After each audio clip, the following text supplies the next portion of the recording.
Antes de que la luna existiera, en la Tierra, andaban los dioses, con sus naves veloz, recorrían los rincones más lejanos, en cuestiones de segundos.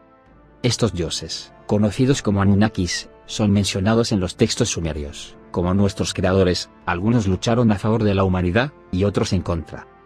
Enlil, es un dios que en los textos sumerios, se nos describe como hijo del dios del cielo, Anu, el máximo mandatario, del consejo Anunnaki. Estas entidades, se regían por el sistema sexagesimal, y ciertamente todos ellos, tenían un rango numérico, para designar su posición en el poder. Anu poseía el 60, el número más elevado de la cúspide, de su mandato, era el número del máximo monarca. Sin embargo Enlil poseía el 50. Ni su hermano Enki, con el 40, podía hacerle sombra. Pero aunque no sabemos qué suerte corrió, hablamos de seres con ciclos de vida, de miles y miles de años. Enlil acabó siendo el heredero al trono, pasando por encima de su hermano Enki, que era el primogénito. Aún así, en los textos sumerios, no se presenta una imagen de poder absoluto, tan grande en Enlil, como para considerarle el máximo mandatario. Aunque él tomaba casi todas las decisiones, siempre parecía haberse subordinado, por un consejo más o menos democrático, que terminaba por aprobar o desestimar ciertas leyes, hacia los hombres. Sin embargo, en los textos hebreos, cuando Enlil adopta el rol de Yahvé, se le presenta bajo un poder casi ilimitado, para decidir y ejecutar cualquier decisión que tome, disponiendo además, de todo un ejército de comandantes, los ángeles custodios, así como una gran logística de naves y tecnologías, a su servicio. Parece como si en una breve franja de tiempo, se produce algún acontecimiento, del cual no tenemos un registro escrito, en textos de ninguna cultura, en que se produce una transición de poder muy grande.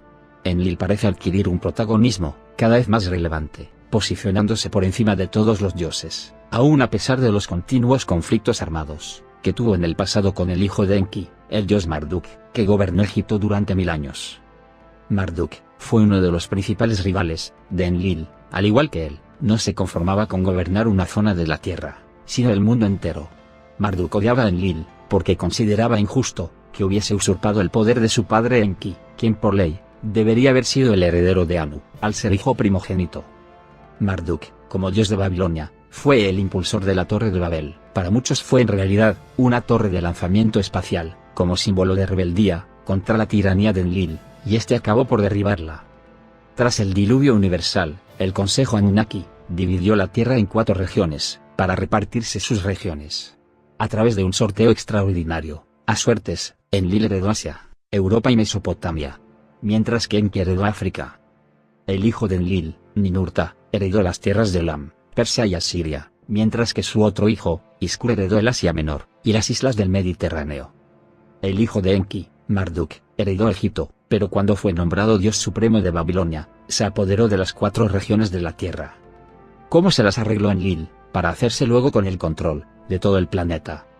La respuesta es clara. Enlil se hizo con el tesoro, más ansiado por todos los dioses, el tesoro más codiciado, y por el cual tanta sangre habían derramado, en el pasado.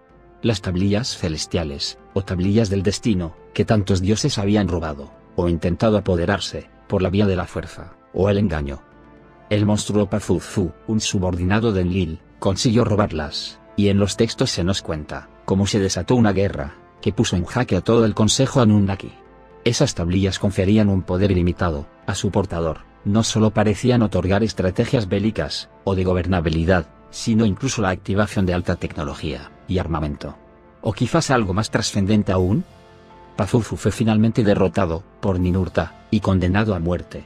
Pero no fue el primero ni el último, que habría intentado hacerse con ellas.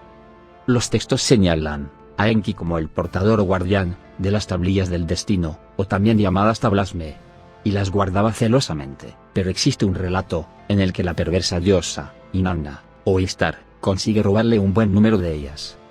Istar sabía de la fama, del divinidoso de Enki, así que trató de seducirle, a través de sus encantos, y se presentó en su residencia, para celebrar un banquete.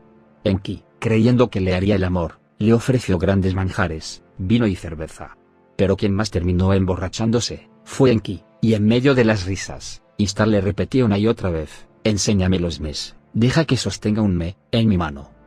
Enki le mostró las tablas me, en un juego de tira y afloja, hasta que la embriaguez se apoderó de él. Momento que Istar, aprovechó para robarle un total de 94 tablas, que cargó en su nave, y partió velozmente. Cuando Enki volvió en sí, fue presa de la rabia y la indignación, pero cuando ordenó a su visir que fuera tras ella para recuperarlas, ya era tarde. Luego consiguieron detenerla y llevarla a Eridu para que respondiera ante el consejo. Enki le gritó ante todos: en nombre de mi poder, en nombre de mi padre Anu, te ordeno que me devuelvas los me. Istar se puso delante de su abuelo, Enlil, y exclamó: en justicia, he obtenido los mes, el mismo Enki los puso en mis manos. Enlil preguntó si eso era cierto, y Enki asintió de ese lado. Y así es como era alabada la diosa a partir de entonces.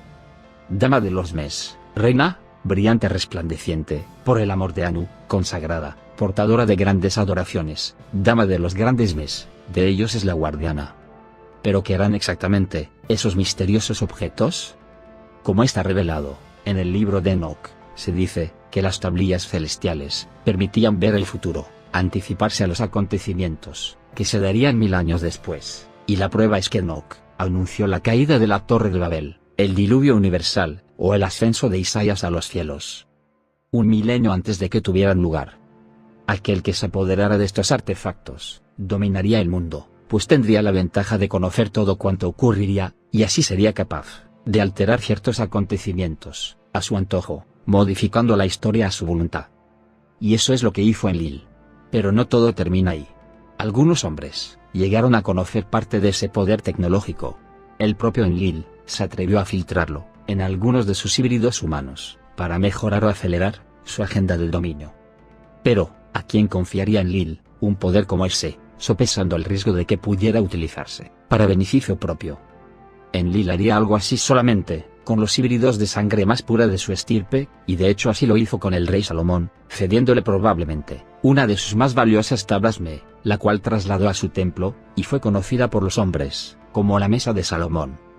Salomón fue un rey que gobernó entre los años 978 y 931 a.C. y era conocido como el hombre más sabio del mundo, padre del conocimiento cabalístico. Se cree que la mesa, también llamado el espejo de Salomón, era un objeto hecho de madera y oro, engalanado de esmeraldas, que permitía contemplar imágenes del pasado y del futuro, desvelar los secretos del cielo, y conocer otras dimensiones. Se decía que tenía 365 patas, pero que quizás no era exactamente una mesa, sino una tabla. ¿Era una tabla del destino o tabla me? 365 patas, como 365 días tiene el año. ¿Casualidad? ¿O bien era una forma de decirnos que dicho objeto plasmaba la información de cada día de un año? Supuestamente, en este objeto estaba inscrito el nombre secreto de Dios, pero debido a que estaba prohibido pronunciarlo por ningún hombre de la tierra, ya que al hacerlo, se podría adquirir el poder de la creación, Salomón grabó el nombre del poder en forma de jeroglífico. En los textos sumerios, se da a entender que existían cientos, quizás miles de esas misteriosas tablas, y uno se pregunta, ¿significa que su poder dependía de reunir la mayor cantidad de ellas? ¿Acaso las 365 patas, a las que se hace alusión, a la mesa de Salomón, eran en realidad 365 tablas unidas a un sistema de visión cuántico, parecido a un holograma? El enigma no termina ahí. En mayo de 1972, aparece por primera vez, en varios periódicos la increíble noticia, de que un sacerdote benedictino y físico, llamado Alfredo Ernetti, conjuntamente con otros religiosos, había desarrollado una máquina, capaz de visionar el pasado, a la que bautizaron como el cronovisor. El proyecto había sido financiado por el Vaticano en los años 50, y 12 científicos de alto nivel habían participado en este descubrimiento, cuyo principio se basaba en rescatar ondas visuales y sonoras del pasado, para decodificarlas en imágenes y sonidos sobre una pantalla.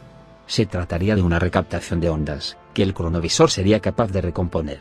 Pero según ellos, solo podía interactuar con el pasado, jamás con el futuro. Las fotografías que aportó el padre Ernetti fueron muy polémicas. Algunas mostraban al mismísimo Jesús de Nazaret, caminando por un campo junto a sus discípulos. Otras imágenes que Ernetti aseguraba haber registrado, pertenecían a Napoleón, durante la batalla de Waterloo, Moisés con las tablas de la ley, la destrucción de Sodoma y Gomorra, o las últimas palabras de Jesús en la cruz. Pero todo esto no convenció en absoluto a la comunidad científica, y los expertos se dividieron en dos sentidos. los que pensaban que el cronovisor no había sido más que un burdo fraude, o bien, que era real, pero el Vaticano se negaba a mostrar todas las fotografías y documentación real que habían obtenido. ¿Qué ganaba entonces el Vaticano haciendo público algo así, si al final terminaron por no revelar hasta dónde habían llegado? ¿O acaso la noticia se había filtrado a los medios sin la autorización expresa del Vaticano? Adivina qué científico había colaborado en la confección del cronovisor, ni más ni menos que el físico nazi, Werner von Braun. Adivina qué ocurrió con el proyecto cuando saltó a los medios de comunicación. La cúpula gobernante del Vaticano confiscó el cronovisor y prohibió al padre Ernetti y a su equipo volver a declarar nada sobre el asunto, ni a la prensa ni a los medios, de modo que el cronovisor fue clasificado como materia secretum omega, el máximo secreto que maneja el Vaticano. Supuestos exagentes de la CIA, que respondían a los seudónimos de Falcón y Cóndor, se pudo averiguar la identidad de uno de ellos. Un ufólogo llamado Robert Hastings pudo confirmar la identidad de Falcón. Su nombre real era Richard Doty, un agente de la Oficina de la Fuerza Aérea de Investigaciones Especiales, AFOSI, asignado a la base de la Fuerza Aérea de Kirtland, y retirado el 1 de octubre de 1988.